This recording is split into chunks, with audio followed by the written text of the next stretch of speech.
right, and we are live. I am Lord Podcast, lordsofgaming.net. I am Lord Cognito, and who is this fine gentleman in the realm of Summer Games Fest today? Yeah, thank you. I'm Juan. I'm the executive producer on Darktide. Nice, and my hand hurts. You have a lot of fun with Darktide, I can see. But all jokes aside, look, we got a chance. Lord, I got a chance to play. Yes.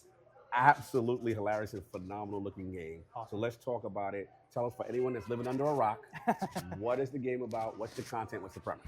Yeah, absolutely. Darktide is a 4-person co-op shooter.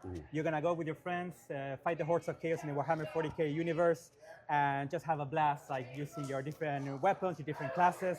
And actually, coming up on the 23rd of June, we're going to be introducing a new class called the Arbiters.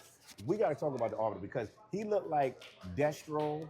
And he kind of got the shield, he's got the melee weapon thing going on, and he's here to bring order. It seems like a wild situation. Explain to us what's going on with this guy. You come here to impart justice with the Arbitrator, absolutely. You come with your big shotgun, your shield and maul, as you were saying, blasting heretics. Yes. The war is not going super well. We got our rejects coming in, trying to help, but it's time to bring the big boys. Ooh. It's time to bring the Arbitrators.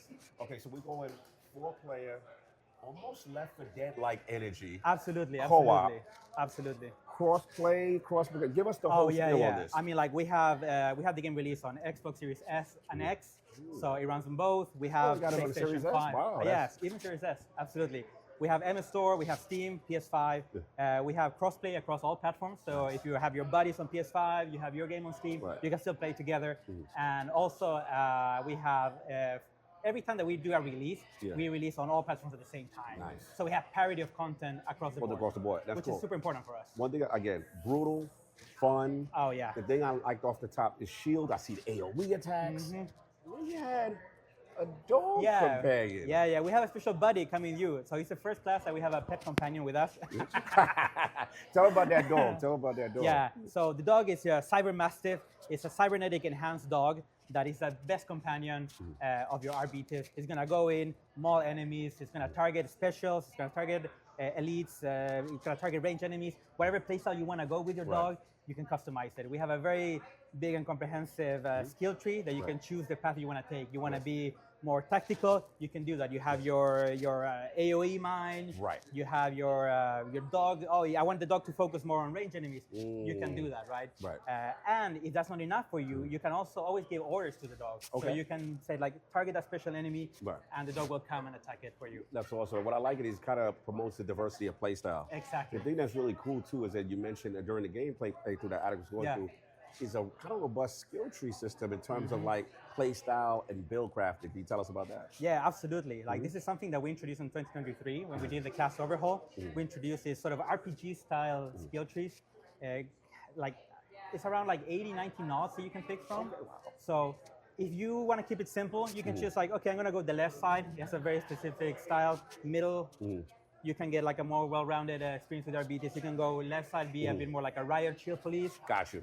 But you can mix and match. Okay, so we're not prohibited. We're not prohibiting. Like, nice. Actually, as developers, we're very excited to see what the players come up with once we release it. So what if I make a mistake and I go, okay, I was thinking about balance, but then I really like Riot Shield. Can I revert skill tree and go back? Absolutely. Or I'm kind of locked in at that point? No. Like, not only you can reverse if you want to, you can pick different loadouts, so you can save those. And let's say, like, I jump into a mission, I'm on my ready up screen, I see like, oh, we have the same loadout. No. I can just go in, hot swap, completely change my setup. Wow, that's nice. So it changes your skills, it changes your weaponry, it changes your cosmetics. So you're all set up to be what you want to be on that side. Another thing I want to give you guys credit, as far as like what I noticed is I play these co-op games. I love them, don't get me wrong. I always got that one friend, Lord Addict, that he goes off to on the beaten track. Right. He may separate. Like, so how do you handle progression when you got one of those players that maybe I'm more slow, methodical, I'm taking my time during the match, and he's going off, he's bashing. Oh, by the way, you can bash people upside the head hilariously in this game. Brutal. We're going to talk about the brutality, but let's talk about the co-op aspect. How do you deal with that person?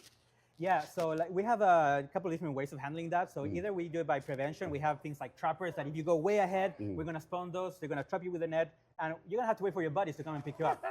it's as severe as that, right? Or you're gonna get killed. On the other hand, like we really put emphasis on coherency. So players playing together, Right. they're gonna get bonuses from it, right? Okay, gotcha. So like, and also on your skill tree that we were mentioning before, you're gonna get to pick what those benefits are. Gotcha. So again, so we do things to promote teamwork and cohesion. Always. If you stay together. Always. And then if he goes off, Addy goes off too much to the side, he can get trapped. Exactly. Okay, cool, Exactly. cool. We like that. So again, we got the weapons down. Also, you mentioned, besides just like the melee stuff, like the differentiate, like swords, you have other type of melee weapons as well, besides just the mace kind of thing. Yeah, we have the shield and mace, we have the specific mace, and those are unique for their beaters. Okay. But there's a bunch of other weapons that shares across classes. Okay. So we have, of course, the classic weapons. So you have in Warhammer 40k universe with the chainsword we were talking about before. You rev it up, you cut through an enemy. It's very satisfying. Now, speaking of which, I got to stop you. This is the most brutal, beat you upside the head, decapitate you. Talk about this engine and just the different layers of the skeleton. Like there's a lot going on besides you just hitting people. Yeah, it was fun that you noticed that when you were like bonking them on the head when they're trying to climb up the ledge. That sometimes you hit them up and like it will show the skulls and there's like layers to it. So you have the melon buster for King David. He was getting his melon buster on, y'all. We were laughing. Continue. I'm sorry. No, but I love the passion because like it's also like what we find fun when trying out the game, right? Like, y'all having fun. The amount of animations and decapitations, the brutality, y'all have a lot of fun. Continue. Oh yeah, like we really put time into that. Like it's on the different layers. So you have the skin, the skull, the armor, everything. Then you have all the VFX that comes from the blood splatters and everything. Like it's just like it's all about everything coming together, right? The animation, the VFX, the sound, the character art, all coming in together to create like this very brutal experience. Oh, that's awesome. Now I want to talk about the lore itself. Obviously, this is a huge universe. This is a subset, Darktide, right? Absolutely. And then, so you got to work within that constraints, right? Yeah. But then you even mentioned things of like kind of bringing in a cinematic and maybe a narrative for my lore guys. Or is that something that you want to kind of lean towards? That's a great question. Like with our update coming on 23rd of June, for free for all players, we're gonna be doing. Oh wait, we free 99? We free now? Okay. No, like for the class is 11.99. Okay. If you own the game. If you own the game, okay. The update is for free. Got it. Yeah. We had to correct that. Sorry. Continue. No, for those players that really want to see like more cohesion and like a more narrative experience on the game, right? That you're gonna be able to play across a campaign with the game. So like all those missions, they're gonna have the right order. They're gonna have the debriefs at the end of it, and we're gonna maybe introduce in 1 or 2 new cinematics. Gotcha. Oh, okay, cool, awesome, man. So again, it's been in development for a while, right? Yeah. And then we're getting close to the finish line as far as release. When can people eventually get their hands on Yeah, this? exactly. So the original release of the game was on 2 years ago, and we've been working towards, as you were mentioning, that the RB test release first class. Players have been waiting for it, so we're very, very excited for people to get their hands on it. It's awesome. The class looks dope. You got the cape. You got the vibe going on. Yeah. To me, he's there to restore order. It feels like, and it almost felt like helping people out during the prison break. That's the vibe it got for me. So I thought it was really cool. Again, I really like what you guys are doing. And then also I want to shout the team out, what you mentioned as far as the optimization. You know, and if you want to comment what you told me as far as the Series S specifically and how that helped you as far as the development of the game. Absolutely. It really helps us have very clear constraints when it comes to performance, when it comes to, memory allocation budget, stuff like that. That is very important for us as a development team to have. It's really helped us set that benchmark. It's a true benchmark that we try to hit.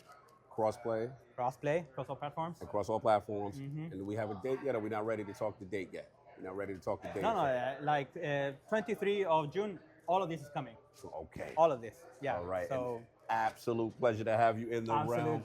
Listen, man, played it. Iron Lord approved. We love what we played. We had some of the most fun beating people upside the head and eviscerating enemies.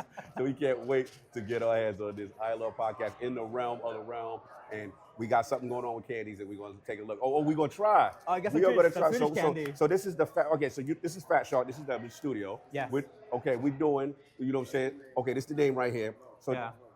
Okay, read that. Okay. So doing the roll is Roar of the Jungle candy. Okay. It's a very special flavor. Okay. It's not for everyone. It's not for everyone.